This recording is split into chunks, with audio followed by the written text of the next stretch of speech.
Há dois elos muito importantes no cristianismo que devemos procurar compreender. O primeiro é o elo da vida eterna e o segundo, o vínculo de comunhão pessoal.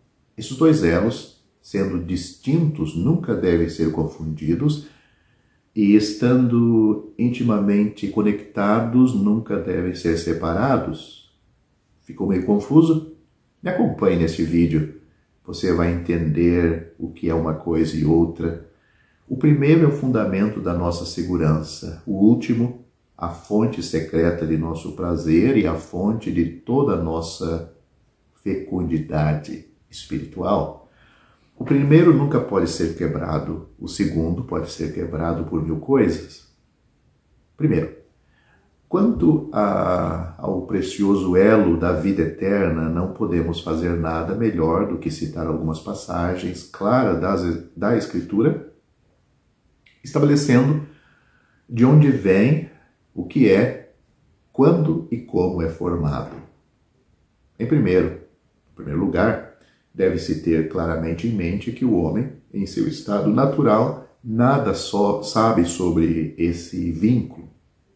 O que é nascido da carne é carne, afirma o Senhor Jesus. Pode haver muito que seja verdadeiramente amável, grande, valoroso e nobre de caráter, grande generosidade, estrita integridade, mas não há vida eterna no homem, o homem natural. O primeiro link é desconhecido. Não importa como você cultiva e eleva a natureza humana, você não pode formar o grande elo da vida eterna. Você pode torná-lo moral, erudito, religioso, mas enquanto for mera natureza, não há vida eterna. Você pode selecionar todas as virtudes morais mais sutis e concentrá-las em um indivíduo, e esse indivíduo pode nunca ter sentido sequer uma única pulsação de vida eterna. Não é que essas virtudes e qualidades não sejam boas e desejáveis em si mesmas, mas ninguém, em seu juízo perfeito, questionaria isso. Tudo que é moralmente bom na natureza deve ser estimado em seu valor adequado. Ninguém pensaria nem por um momento em colocar um homem sóbrio, trabalhador, amável e de bons princípios no mesmo nível de um pródigo bêbado e ocioso. Olhando do ponto de vista social e moral, há uma diferença ampla e muito material, mas seja claramente entendido e bem lembrado que nunca podemos, pelas melhores virtudes e qualidades mais nobres da velha criação, comprar um lugar na nova criação. Nunca podemos, por todas as experiências do primeiro Adão, mesmo que concentrados em um indivíduo, estabelecer um título de membro do segundo Adão. Os dois são totalmente distintos. O velho e o novo, o primeiro e o segundo. O que é nascido da carne é carne, e o que é nascido do Espírito é Espírito. Portanto, se alguém está em Cristo, nova criatura ou nova criação é, as coisas velhas já passaram, eis que tudo se fez novo. Nada pode ser mais explícito, mais conclusivo do que a última passagem citada em 2 Coríntios capítulo 5, versículo 17. As coisas velhas, de qualquer tipo, passaram para aqueles que estão em Cristo, aqueles que foram salvos. Eles não são reconhecidos como tendo qualquer existência na nova criação em que todas as coisas são de Deus. O antigo fundamento foi completamente removido e novos fundamentos foram lançados na redenção. Tampouco existe uma coisa particular do velho material transformado no novo. Todas as coisas se fizeram novas, todas as coisas são de Deus. As garrafas da velha criação foram postas de lado e garrafas de redenção colocadas em seu lugar. A vestimenta da velha criação foi jogada fora e substituída pela nova, o manto imaculado como o manto imaculado da redenção. Neste belo manto, a mão do homem nunca tece um fio, nem deu um ponto. Como nós sabemos? Como podemos falar com tanta confiança e autoridade desta forma? Pelo melhor de todos os motivos, porque a voz divinamente autorizada e, portanto, absolutamente conclusiva da Sagrada Escritura declara que na nova criação todas as coisas são de Deus. O Senhor seja louvado para sempre que seja assim. É isso que torna tudo tão seguro, que coloca tudo tão inteiramente fora do alcance do poder do inimigo. Ele não pode tocar em nada, nem em ninguém na nova criação. A morte é o limite do domínio de Satanás. A sepultura forma o limite de seu domínio. Mas a nova criação começa do outro lado da morte. Abre-se ao nosso olhar, estanciado ao lado do céu, daquela tumba onde o príncipe da vida jazia sepultado, o Senhor Jesus. Ela derrama os raios brilhantes de sua glória ao nosso redor, em meio a uma cena onde a morte nunca pode entrar, onde o pecado e a tristeza são desconhecidos, onde o silvo da serpente nunca pode ser ouvido, nem o seu rastro odioso pode ser visto. Todas as coisas são de Deus, é assim que afirma as Escrituras nesta nova criação. Isso removeria uma série de dificuldades e perplexidade e significaria as coisas e simplificaria as coisas de maneira surpreendente se este ponto da nova criação fosse claramente entendida por todos. Se olharmos em volta para o que é chamado de mundo religioso ou a igreja professa, o que vemos?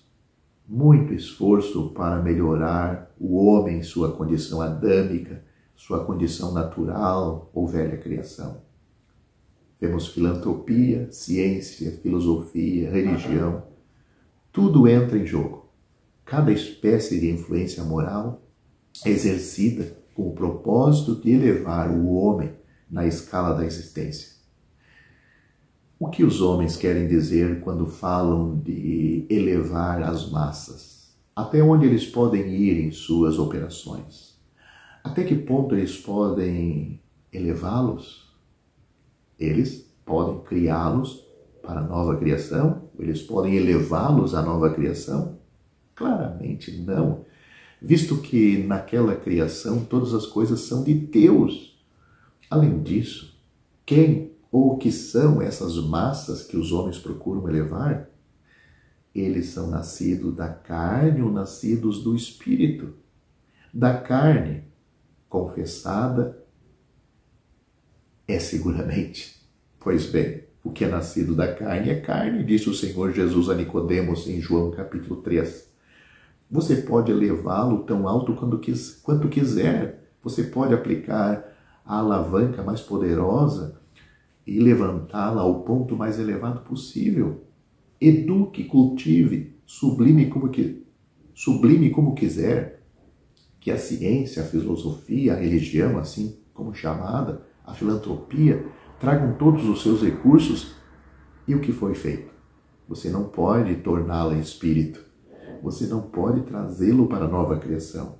Você não pode formar o primeiro grande elo da vida eterna. Você não pode fazer absolutamente nada para o melhor do homem, seus interesses espirituais e eternos. Você o deixou ainda em seu antigo estado adâmico, em suas velhas circunstâncias da criação, mesmo com toda essa tentativa de elevá-la ao mais próximo de Deus. Você deixou exposto à ira justa de um Deus que odeia o pecado. Ele pode ser mais cultivado em sua culpa, mas ele é culpado o tempo todo. O cultivo não pode remover a culpa, a educação não pode apagar os pecados, a civilização não pode remover do horizonte do homem as nuvens escuras e pesadas da morte e do julgamento. Não sejamos mal interpretados. Não queremos menosprezar a educação, a civilização, a verdadeira filantropia, a verdadeira filosofia, o bem moral, a educação pessoal, os estudos, as faculdades. Dizemos claramente, deixa-os ir pelo que realmente valem, deixe-os ser estimados pelo seu verdadeiro valor. Estamos prontos para permitir uma margem tão ampla quanto possa ser exigida para inserir todas as vantagens possíveis da educação em todos os seus ramos, e tendo feito isso, voltamos com força acumulada à nossa grande tese, ou seja, que ao elevar as massas, você está elevando o que não existe diante de Deus, não tem lugar na nova criação. Repetimos com ênfase e insistimos com energia que, até que você coloque a alma na nova criação, você não fez absolutamente nada por ela com respeito à eternidade, ao céu e a Deus.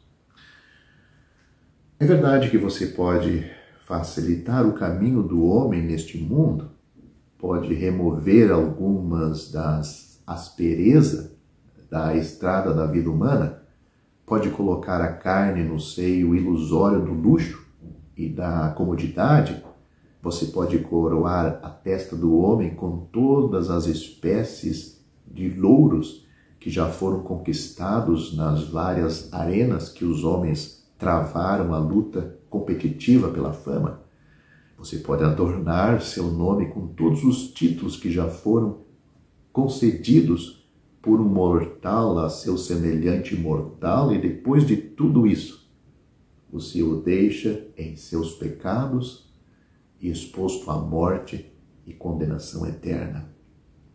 Nada o que nós fizemos por nós mesmos, nada o que todos os outros possam fazer a nosso respeito, pode mudar o nosso estado espiritual de adâmico, caído, arruinados pela nossa natureza e pelos nossos pecados. Se o primeiro grande elo não for formado, a alma é como uma embarcação quebrada de suas amarras e lançada sobre o deserto aquoso, sem leme ou bússola. Desejamos sinceramente enfatizar este ponto, chamando sua atenção. Sentimos profundamente sua imensa importância prática. Acreditamos que dificilmente existe alguma verdade à qual o diabo ofereça uma oposição mais feroz e constante do que a verdade da nova criação.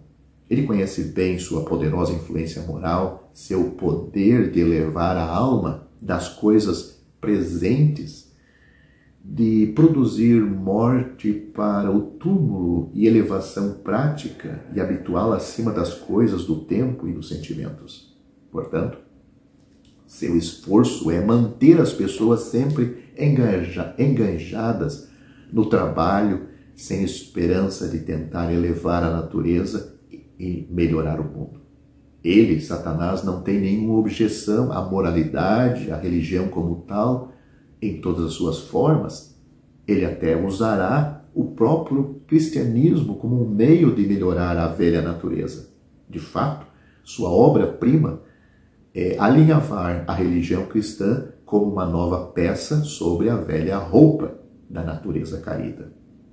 Tudo na velha criação está nas mãos de Satanás e ao alcance de suas armas. Tudo da nova criação está além dele. Aquele que é nascido de Deus guarda-se a si mesmo e o maligno não o toca. Isso está registrado em 1 João capítulo 5. Não é dito que o crente se guarda e o perverso não o toca. O crente é um ser complexo, possuído de duas naturezas, a velha e a nova, a carne e o espírito. E se ele não vigia, aquele maligno rapidamente o tocará. o perturbará e criará muito trabalho doloroso. Mas a natureza divina, a nova criação, não pode ser tocada. E enquanto andarmos na energia da natureza divina e respirarmos a atmosfera da nova criação, estaremos perfeitamente a salvo de todos os ataques do inimigo. Agora, vamos investigar como entramos na nova criação. Talvez, se você me assistiu até aqui, é o que está se perguntando. Como eu posso fazer parte desta nova criação? Se nada posso fazer por mim mesmo para melhorar a minha velha natureza. Pois bem, uma ou duas citações da palavra de Deus serão suficientes para abrir este ponto para nós. Vamos ler o que está registrado na Bíblia. Deus amou o mundo de tal maneira que deu o seu Filho unigênito, para que todo aquele que nele crê não pereça, mas tenha a vida eterna. Observe essas palavras, observe a conexão. Crer nele tem a vida eterna. Crer nele tem a vida eterna. Este é o link. Fé simples. Assim, passamos da velha criação com todos os seus pertences para a nova criação com todos os seus pertences. Este é o precioso segredo do novo nascimento. Fé operada na alma pela graça de Deus, o Espírito Santo. Fé que aceita Deus em sua palavra, que estabelece como selo que Deus é verdadeiro. Fé que liga a alma a um Cristo ressuscitado, morto na cruz sim por nossos pecados, mas que ressuscitou ao terceiro dia e está vivo, assentado à direita de Deus. Vamos tomar outra citação bíblica. Em verdade eu vos digo, quem ouve a minha palavra, Cristo estava falando nesta ocasião, e crê naquele que me enviou, tem a vida eterna, e não entrará em julgamento ou em condenação, mas passou da morte para a vida. Aqui está o link novamente. Crer em mim, ou seja, crer em Cristo, ter vida eterna, tem a vida eterna. Nada pode ser mais simples. Por nascimento natural, entramos no recinto da velha criação e nos tornamos herdeiros de tudo que pertence ao primeiro Adão. Pelo nascimento espiritual, entramos no recinto da nova criação e nos tornamos herdeiros de tudo que pertence ao segundo Adão. E se for perguntado qual é o segredo deste grande mistério do novo nascimento, do nascimento espiritual, a resposta é fé. Aquele que crê em mim, o Senhor Jesus Cristo disse.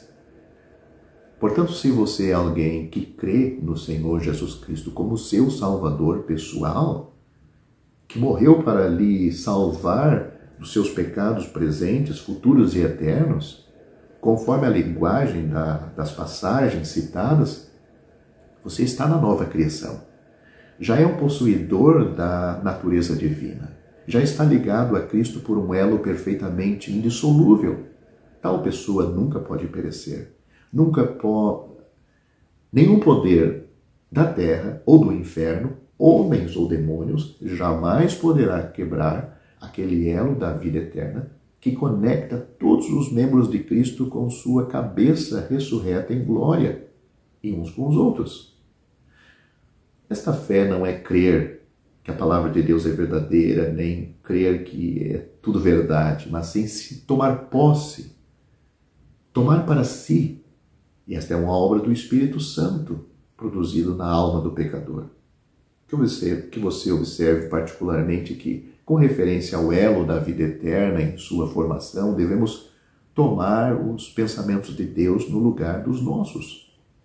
Devemos ser governados exclusivamente pela palavra de Deus e não por nossos próprios raciocínios vãos, imaginações tolas e sentimentos sempre mutáveis.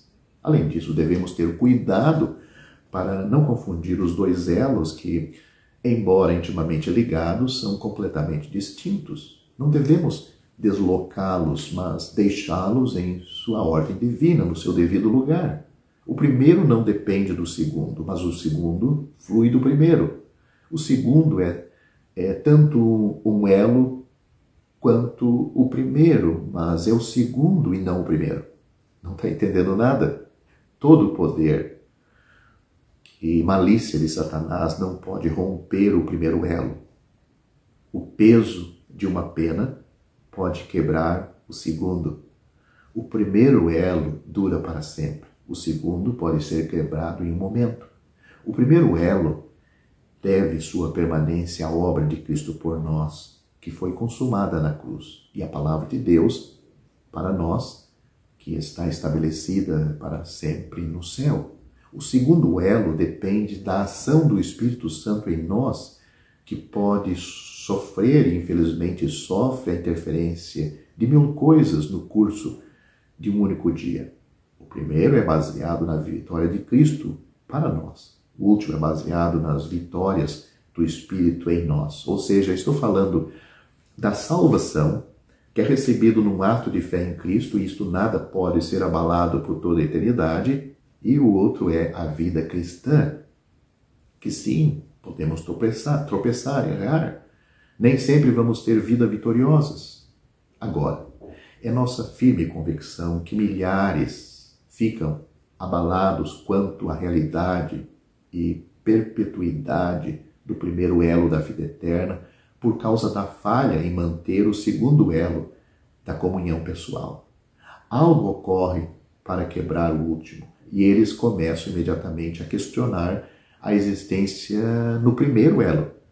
Isso é um erro, mas serve apenas para mostrar a imensa importância da santa vigilância em nossa caminhada diária para que o elo da comunhão pessoal não seja quebrado pelo pecado em pensamento, palavra ou ação, ou se for quebrado, de restaurá-lo instantaneamente por autojulgamento e confissão fundamentados na morte e defesa de Cristo.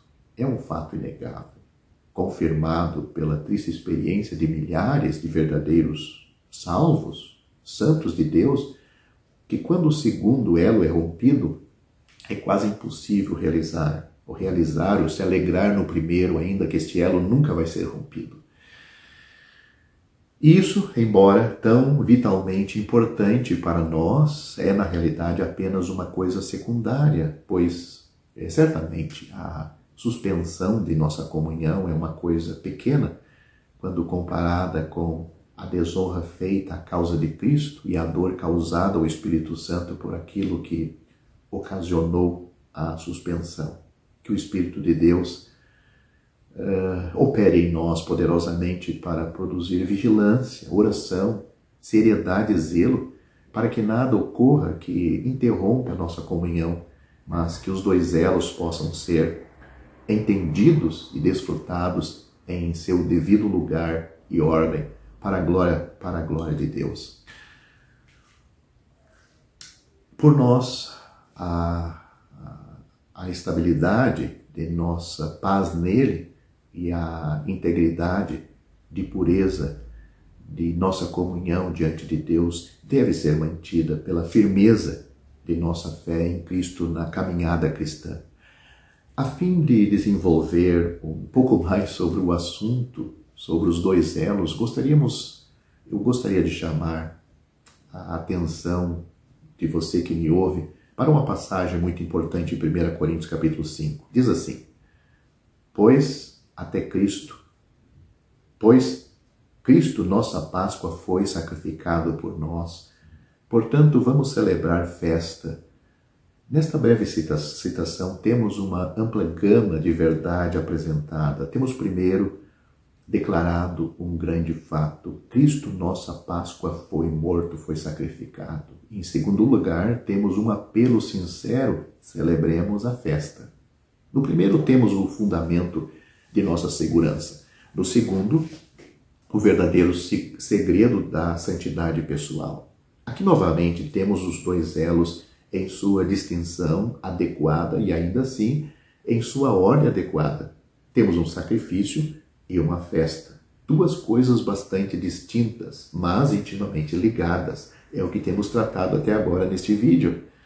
O sacrifício está completo, mas a festa deve ser celebrada. Tal é a ordem divina. A completude do sacrifício assegura o título do crente, e a celebração da festa envolve toda a vida prática do crente. Devemos ter cuidado para não confundir essas coisas.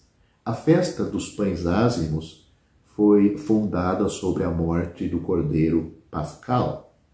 Tipificou aquela santidade prática que deve caracterizar toda a vida de um cristão aqui. Cristo foi morto. Isso garante tudo quanto ao título. Quando eu vir o sangue, diz Deus, passarei por cima de vocês. Lá em Êxodo capítulo 12, Deus como juiz foi totalmente atendido e satisfeito pelo sangue do Cordeiro. O anjo destruidor passou pela terra do Egito à meia-noite, com a espada do juízo na mão, e o único meio de escapar era o sangue aspergido lá fora na porta. Isso foi divinamente o suficiente. Deus havia declarado: quando eu vir o sangue, passarei adiante. A salvação de Israel repousou na estimativa de Deus sobre o sangue do Cordeiro. Esta é uma verdade muito preciosa para a alma, para a nossa alma, meditar um pouco. A salvação do homem repousa sobre a satisfação de Deus. Que o Senhor seja louvado por isto. Cristo, nossa Páscoa, foi sacrificado por nós. Marque as palavras sacrificado. E isso por nós. Isso resolve tudo quanto à grande e importantíssima questão da salvação do julgamento da ira. Assim se forma